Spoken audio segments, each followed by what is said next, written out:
Happy holidays, Delmarva, and welcome into another edition of Delmarva Sports Insider. I'm Ryan Eldridge, and joining me tonight, the local legend, you recognize him, Trayvon Miles. Delaware's Drew Williams is not too far away, and we got a very special, yet-to-be-revealed guest with us tonight. That's exactly right. Yeah. Welcome into the only live and local show you need. All you need to know about here, all things sports on the shore. Can't believe that I'm saying this, Ryan, but we are already at the holiday break. It just seems like just a while ago we were talking about football. Yeah, it seems like it was Halloween just yesterday, and Thanksgiving was like a blip on the radar. Yes. But here it is, and mentally, I feel like I'm on holiday break, if that makes sense. I do too. We're going to power through We talked about this earlier. It's going to be a great show. It also means, we're talking about the holidays. The Governor's Challenge is just around the corner. Yes. And I'm sure we're going to talk about that a little bit tonight, but I also want to start with a critical matchup. There's been a lot this week, but I think none bigger than the one that we had circled on the calendar happened earlier. Absolutely, and I would be lying if I said that this wasn't one that we had circled when the schedules were revealed, of course. So was everyone else. Of course, you said it. I said it. Chrisfield hosting Y-High last night in the graveyard, and this did not turn out to how we thought it would be. Y-High came out firing in this game. Tywan Hardy, 2 threes. Tribe jumping out to a 6-0 lead. Now the Crabbers would battle back. This guy played big all night. Christian Waters, game high 26 points. Now time running out in the first half. Y-High pushing the ball up. Ronnie Satchel, the only senior on this team, buries a big-time 3 as the half ends. 10-0 run to end the half. Second half, Chrisfield down 7, applying a little pressure. Rykel Waters, gotta love the defense. Big-time block. And then the other way, he's going to get the layup to go. He had 16 points on the night, but Y-High answering the bell. Hardy, big-time 3 from the elbow. That stopped the Chrisfield run, got it back up to double digits, and then the defense took over. Long pass to Antoine Wilt. That was a sick fake. And easy, too. And if you want to talk about effort, let's talk about the big fella down low. He is not the biggest guy by far, plays the hardest all the time. Jason Handy, 19 points, 9 rebounds. Y-High runs away with this game in Chrisfield by a final of 84-66. I think we played pretty great. We all came together and got the opportunity to play defense. We was really worried about defense at the beginning, but we came through with defense tonight, and I'm proud of it. We played great. They give us confidence going into next Thursday. Yeah, so I mean, obviously Y-High just continues to roll, and Jason had a great game, 19-9, and that's why he gets the post-game interview, right? Absolutely.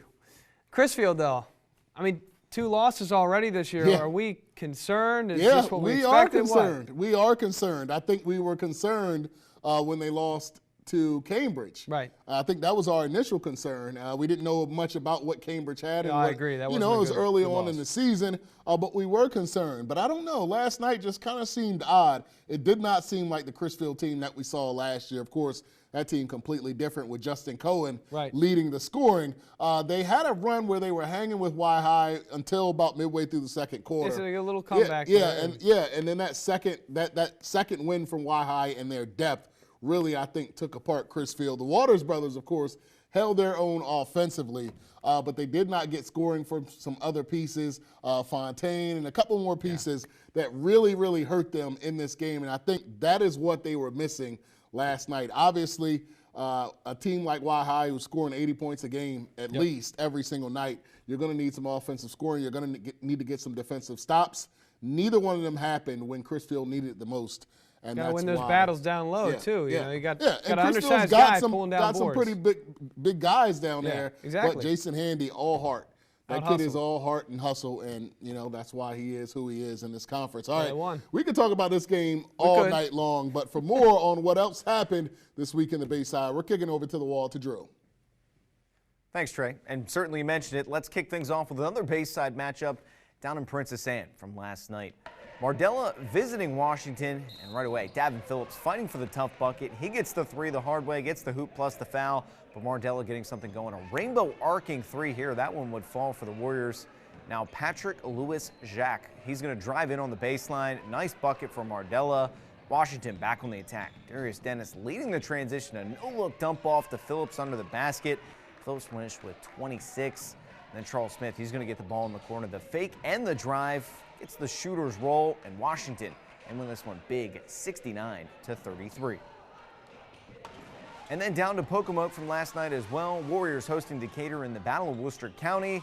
Aaron Jones gets the wide open layup to go. Pocomoke leading by 6 to end the first quarter, but Decatur not going away. Drew Howeisen gets his own rebound and gets the putback. Seahawks trailing 8 at halftime. Second half, though, Warriors starting to pull away. Jahari Eni, he's going to drive to the basket and lays it in for 2. And then it's going to be Jones. This time he's going to find the man, Charles Finney, deep in the corner, and he's going to drain the 3 as Pocomoke takes the battle for Worcester County 79-56 over Decatur. And then Marcus Yarns and the Parkside Rams in hostile territory, not too far away from home on Tuesday, taking on the Bennett Clippers. First things first, we'll pick things up in the second half. Rams already up double digits and adding on. Ja'Kai Spence in the open floor is going to thread through the defense and gets the lay-in to fall. Then Marcus Yarns, well, used to it in football. He's going to charge down the lane, finish through the contact for the N1. He finished with a game-high 29 points on the night. Clippers would start to put a run together, though, late in this game. Brandon Roberts rolling to the basket, and he finishes for 2. And then Corey Smith, he's going to be open in the corner and pulls up for 3.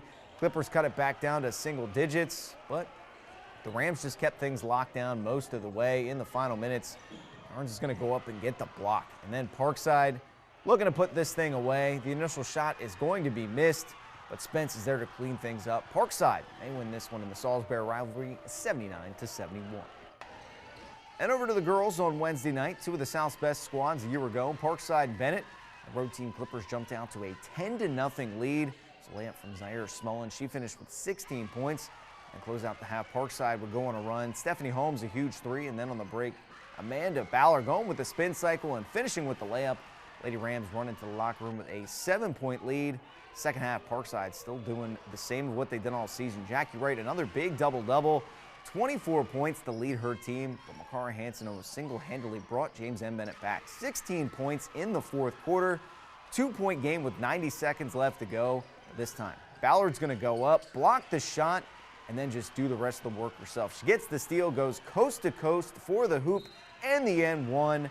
Parkside, beautiful win for them as they roll to a 70-61 win.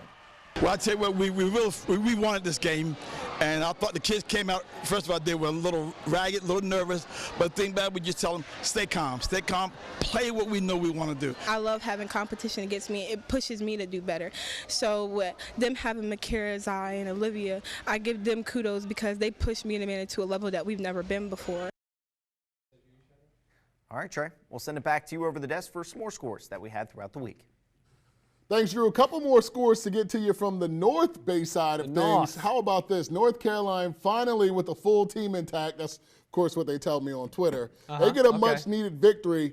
They beat Cambridge, of course. Now, the Cambridge fans are telling me that they didn't have their full team last night. Anybody in the North want to get a full team and play against each other, that would be great. All right, Queen Anne 6-0 for the first time since 2015. They beat North Dorchester by 10.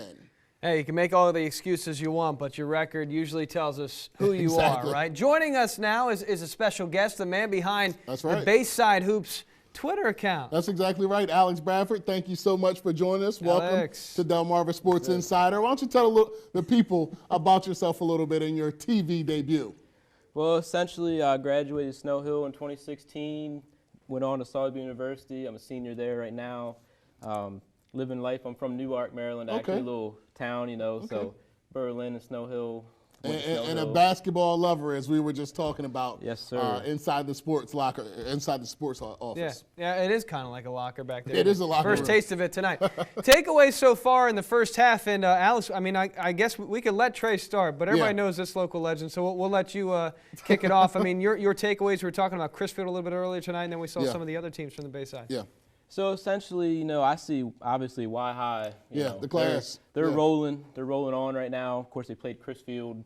You know, like you said, not quite the school we were thinking about. Not at all. No. You know, and then you look at some of the other teams. I feel like Decatur. You know, Decatur started pretty good. They started out undefeated, but then you look at their strength of schedule. They really weren't playing the toughest teams, particularly. Exactly right. You know, and then it's just a pretty big jumble after that. Of course, can't forget about Pocomoke. Yes. Pocomoke looking pretty strong. Yeah.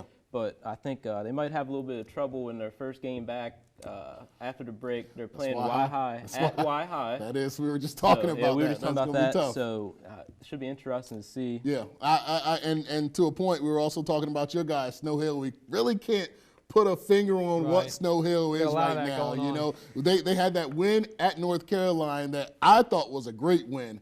You know, I thought North Carolina is one of the best teams in the North. And then you turn around with the performance with the game you were at against Bennett that just wasn't so good. Yeah, Snow Hill, you know, Shaquan Williams, obviously, he's their baller. Yeah. If they get him going, they're doing pretty good. Skylar Blank also hitting a lot of threes, but their supporting cast right now is a little low right now, I think. And, of course, you know, they played Bennett, and Bennett played a fair game. You know, I think they still have a little work they could probably work on as well. But I think they're kind of in the same boat. Washington, Mardella, Parkside. All of those teams. They're all kind of in a jumble. I think any given night, I think any of them will take You know what? You're absolutely right. We were talking about that yesterday as well. It seems like Y-High, obviously the cream of the crop when it comes to the Bayside South. But after you get to that level where you're talking about Pocomoke as well and much improved, and a Stephen Decatur team who has some formidable pieces on their team, you know, you're not really looking at, I don't know what to expect from everybody else. It is a mess. And as you said, any given night, you know, these teams can come out and put some things on some other people. Another thing that we were talking about in the locker room is how about Queen Anne's? I know. Queen Anne's is a really good team up north, and a team North Dorchester that we expected to challenge in the North Division as well, and they're just not able to get things done. Have you seen any North teams this year? Well, like I said, Queen What do you think about the North anyway? I think the North might be kind of strong. Yeah, you know, the North was the last team playing last year in the Maryland State playoffs. So that was 2 years ago. Yeah, I kind of saw the Queen Anne's game. I can't remember who they played. It was like a 45-32 win game. I was like Easton. Yep. Yeah, I thought that's some hard ball right there. Yeah. You know, under 40 points or hold under 40 points. I think they have like a pretty big guy down in the paint. Yep. So they might be tough. Yeah, we all think the same thing about that team. That is a defensive-minded team with a defensive-minded coach, and they have some great players. Alex, thank you so much for joining me. Thank you, Alex. We look forward to your analysis for the rest of the year and at the Governor's Challenge. Gonna be at the Governor's Challenge? Yes, sir. My man, we'll see you. All right, when we're done talking about the Bayside, but when we come back, we're not done talking about basketball. We're taking things to the first state, a showdown in Bridgeville earlier this week, and we are recapping it when Delmarva Sports Insider returns. I'm Isaiah King from Delmarva High School, and you're watching Delmarva Sports Insider.